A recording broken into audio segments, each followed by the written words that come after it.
Au nom propre, au nom de la représentation parlementaire, à M. Ahmadou Al-Aminou Lo,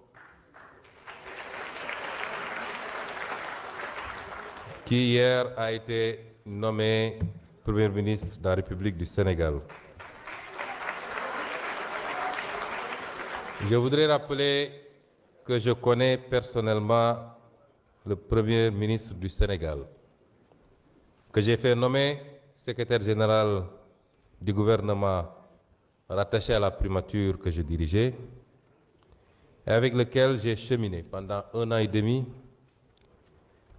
et abattu un travail colossal dans la confection d'abord des référentiels, notamment celui du Sénégal 2050, le master plan, le master plan et tous les autres documents relatifs au référentiel. Et je peux témoigner que c'est un travailleur acharné, un homme compétent, un homme dévoué.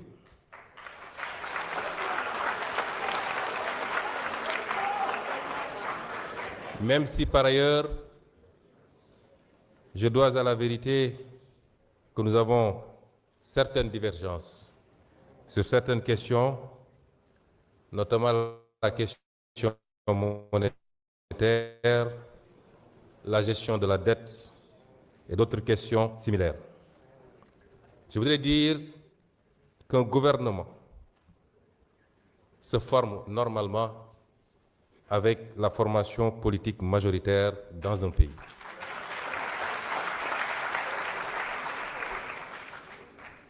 Notre formation politique n'a pas été associée aux consultations qui ont conduit à la nomination d'un Premier ministre. Elle n'est pas associée à ce jour aux consultations pour la formation d'un gouvernement et par conséquent, je voudrais dire qu'on ne peut pas faire du PASTEF sans PASTEF.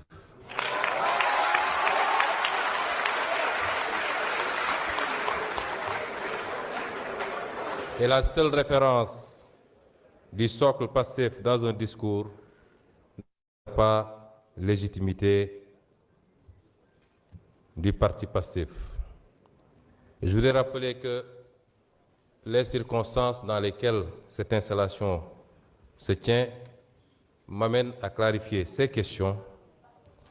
Malgré ce raté, malgré ce faux départ par rapport à la nomination du Premier ministre, PASTEF, qui est la formation politique, et c'est inédit dans les annales politiques de ce pays et peut-être du monde, qui est la formation politique à la fois majoritaire dans l'opposition et au pouvoir, reste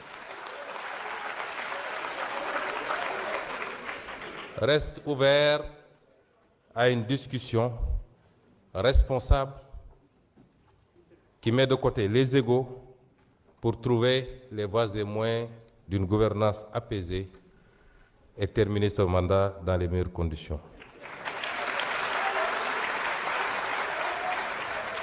Et cette discussion ne se fera pas autour des hommes et des femmes. Elle se fera autour des orientations et du programme.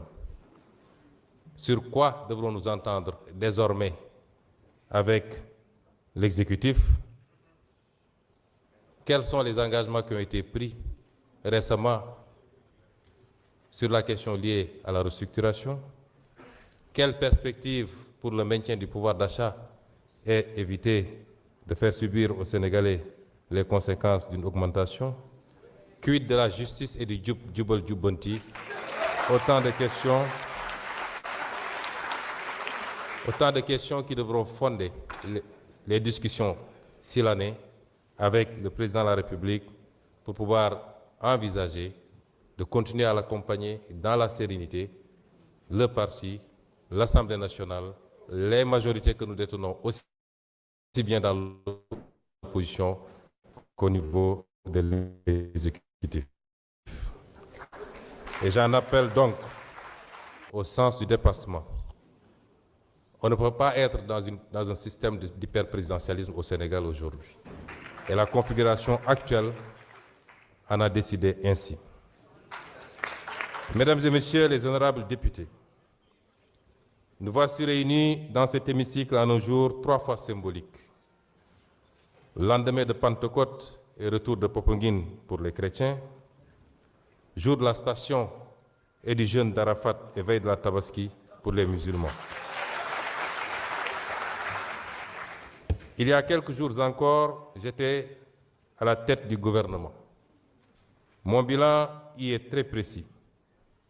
Transparence sur la dette cachée, renégociation des intérêts compromis du Sénégal, respect des échéances de la dette, refus de la restructuration, plan de redressement économique et social, moralisation de la vie publique, notamment pour tout ce qui concerne les fonds, la corruption, le train de vie de l'État et les réformes, exigence de justice, protection de la société et de ses valeurs, notamment avec cette loi contre l'homosexualité, gestion des cas complexes liés aux inondations et des campagnes de production agricole, maîtrise du coût de la vie pour les Sénégalais, apaisement du climat social, redéfinition du modèle de développement, sauvetage des entreprises en difficulté et lutte contre la corruption, je le répète encore. Et maintenant, l'Assemblée nationale. Qu'il me soit permis d'abord de rendre un hommage appuyé, fraternel et solennel à mon prédécesseur.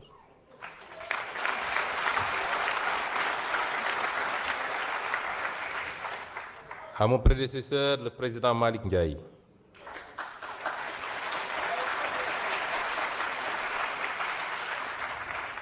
Pour sa loyauté sans faille envers les idéaux patriotiques qui nous ressemblent. Et pour son dévouement de chaque instant. De le féliciter ensuite pour son bref mais brillant passage à la tête de cette Assemblée, qu'il a profondément transformé. Sur le plan matériel et symbolique, il a réhabilité ce bâtiment qui commençait à porter les stigmates du temps, de l'usure et de l'abandon, lui rendant un peu de son lustre et de sa superbe. Sur le plan humain, il a porté une attention exemplaire aux hommes et aux femmes de cette institution. Techniciens, greffiers, collaborateurs, personnes de service, améliorant leur statut, rappelant avec force que derrière les bancs des députés, il y a des vies, il y a des familles, des dignités à protéger. Sur le plan financier, il a imposé une régularisation rigoureuse et méthodique des procédures budgétaires, mettant fin aux zones d'ombre et aux pratiques opaques. Sur le plan technologique, il a engagé la digitalisation du travail parlementaire, nous dotant d'outils modernes alignés aux meilleurs standards. Au plan international, il a su donner un contenu dynamique au concept de diplomatie parlementaire, au service du rayonnement du Sénégal et renforcer le positionnement régional et international de notre pays. Président Malick Ndiaye, au nom de tous les députés de cette institution, au nom de notre formation politique, au nom du peuple sénégalais, à mon nom propre, je vous dis merci.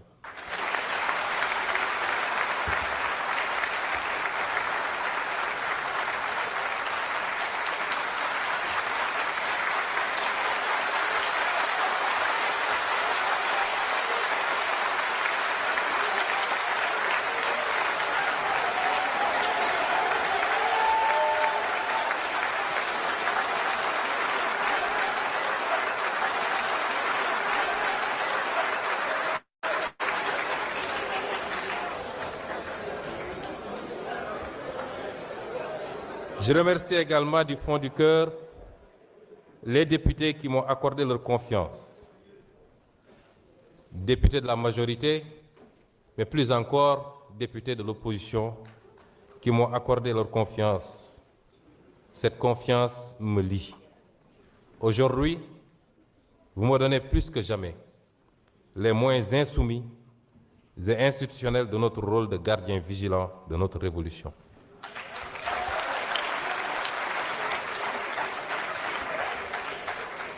Nous en userons avec fermeté et responsabilité. Je veux aussi adresser un petit mot affectueux à mon ami et frère, l'honorable Ismaïla Wane.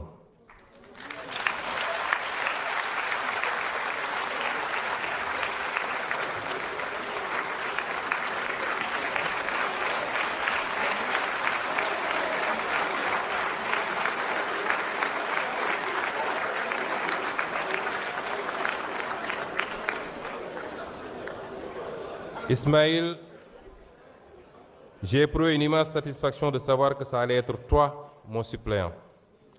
Depuis plus de 10 ans que nous cheminons, tu as toujours fait preuve, en toutes circonstances, d'une loyauté absolue, de désintéressement rare, d'une abnégation totale. Ton amitié sincère restera l'un des biens les plus précieux que m'ait offert l'engagement public. Pour ma part, chers collègues, comme vous le savez tous, j'ai été député pendant 5 ans, 5 longues années.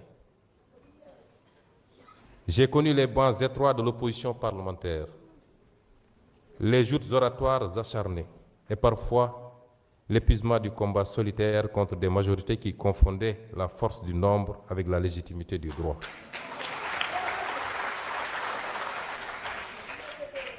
Puis j'ai été maire avant d'être appelé à devenir Premier ministre. Cette expérience, renforcée par mon parcours technique dans la haute fonction publique et la parfaite connaissance de tous les dossiers gouvernementaux en cours, seront des atouts précieux pour la montée en puissance de notre Assemblée dans ses rôles constitutionnels. Mesdames et Messieurs les députés, en entrant aujourd'hui dans cette Assemblée nationale avec la responsabilité de la présider, je mesure pleinement la gravité du moment historique que traverse notre pays. Me voici appelé à conduire l'institution chargée de représenter directement la souveraineté populaire. Certains y voient une crise, d'autres un déchirement. Moi, j'y vois d'abord une épreuve de vérité pour notre démocratie.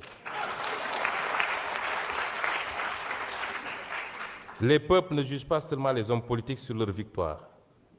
Ils les jugent surtout sur leur capacité à demeurer fidèles à leurs principes lorsque le pouvoir devient inconfortable.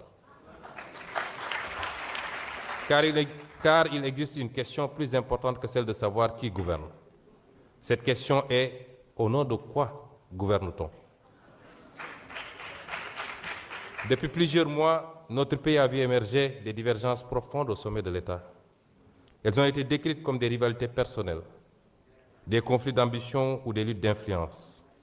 Je ne souhaite pas nourrir cette lecture réductrice. Ce qui est en jeu dépasse des individus. Ce qui est en jeu, c'est le rapport entre la morale et la politique.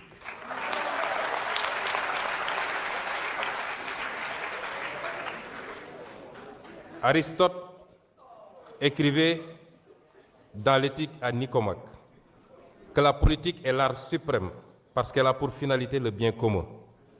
Non pas pour le bien d'un clan, non pas pour la conservation d'un pouvoir pour lui-même, mais le bien de la cité.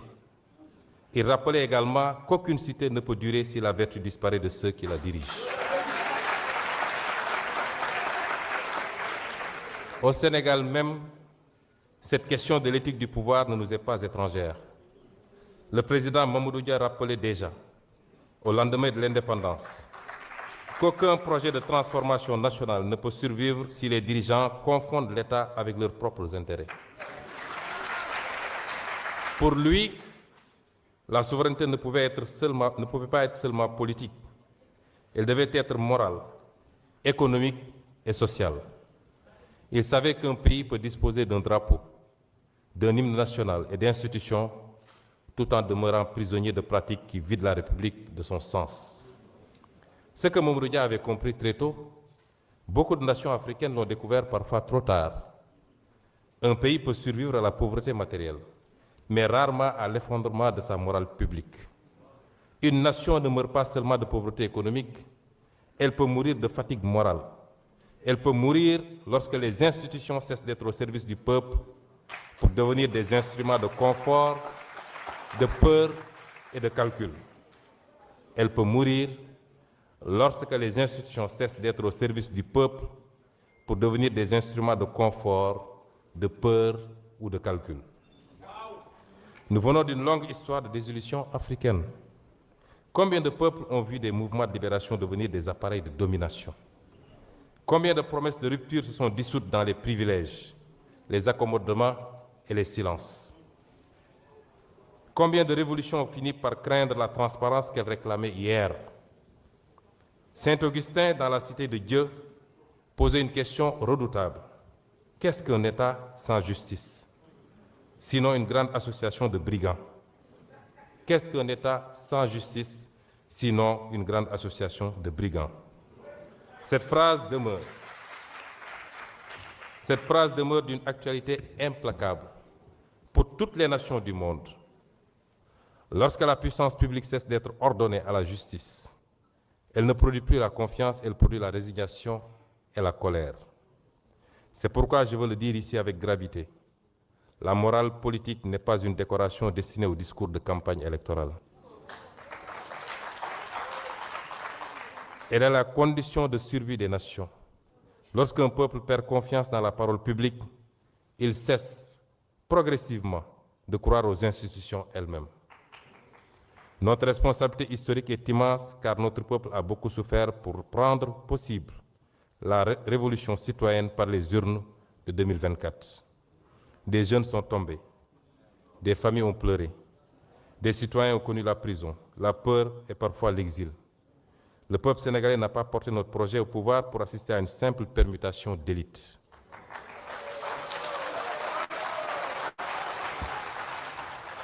Il l'a porté pour restaurer une certaine idée de la dignité publique. Cette fidélité intérieure à la dignité d'un peuple traverse toute notre histoire nationale. Aline Sitoé Diatta avait déjà compris qu'un peuple ne demeure libre que lorsqu'il refuse intérieurement la résignation. Face à la domination coloniale, elle ne disposait ni d'armée, ni d'État, ni d'institutions. Elle ne possédait qu'une force morale, la conviction qu'aucune puissance n'est durable lorsqu'elle exige d'un peuple qui renonce à sa dignité. Cette leçon demeure actuelle. Les nations commencent à se perdre le jour où leurs dirigeants demandent à leur peuple de s'habituer au renoncement. Cheikh Ahmadou Bamba, lui aussi, nous a transmis. Cheikh Ahmadou Bamba, lui aussi, nous a transmis une autre leçon essentielle dans les périodes de tension. La véritable force ne réside pas seulement dans la conquête du pouvoir, mais dans la capacité à demeurer maître de soi lorsque survient l'épreuve. Il savait qu'un homme peut perdre une fonction sans perdre son honneur, et qu'un peuple peut traverser les tempêtes sans abandonner sa dignité. Cette sagesse doit aujourd'hui nous guider collectivement. C'est précisément pour cette raison que les institutions ne peuvent être neutres face à la question morale. L'Assemblée nationale doit être le cœur battant de cette exigence éthique. Et je mesure parfaitement le symbole de cet instant. Les principes et les préceptes que je viens de citer, je les ai développés bien avant, lors de la campagne législative de 2022, lors de la campagne législative de 2017 et lors de la campagne. Mais dans une démocratie véritable, aucune fonction n'épuise la légitimité populaire.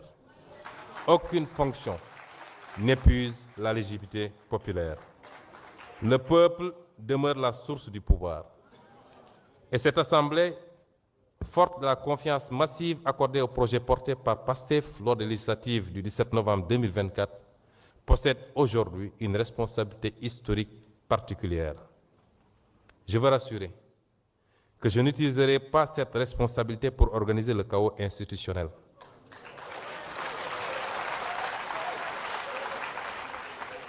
Je n'utiliserai pas, et aucun député avec moi, je n'utiliserai pas cette Assemblée pour nourrir des vendettas personnels.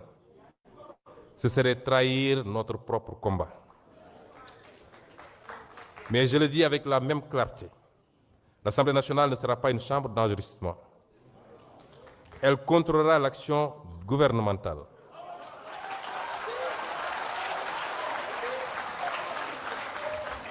Elle exercera pleinement ses prérogatives constitutionnelles de vote des lois, de contrôle de l'action du gouvernement et d'évaluation des politiques publiques.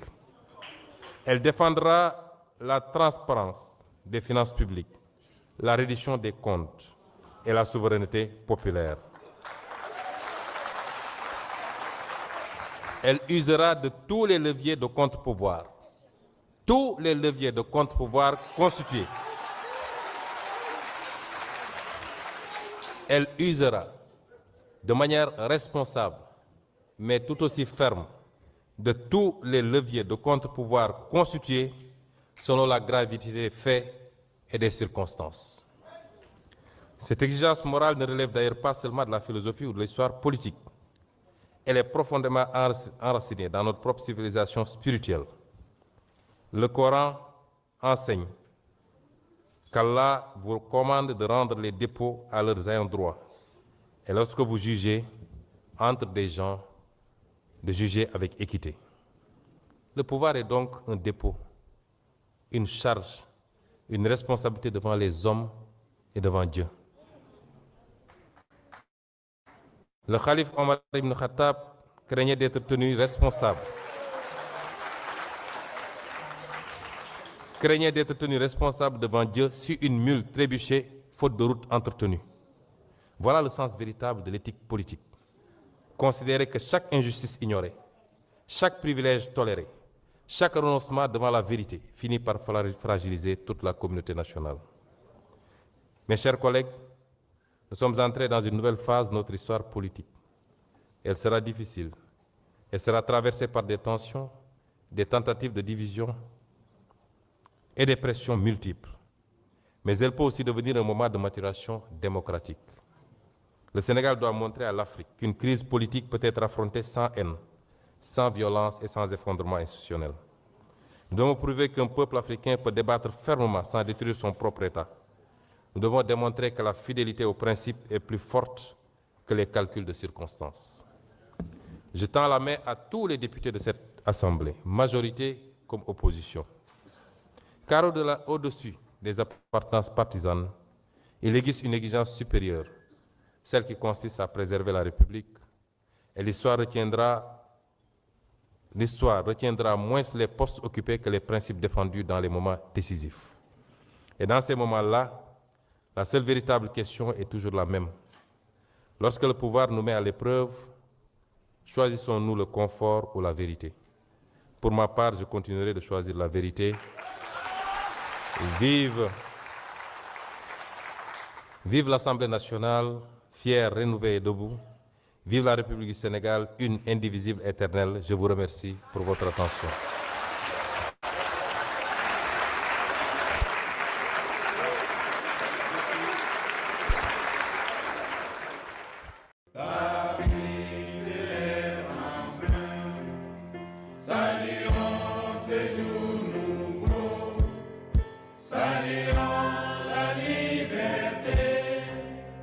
Marchons vers l'unité, dignité.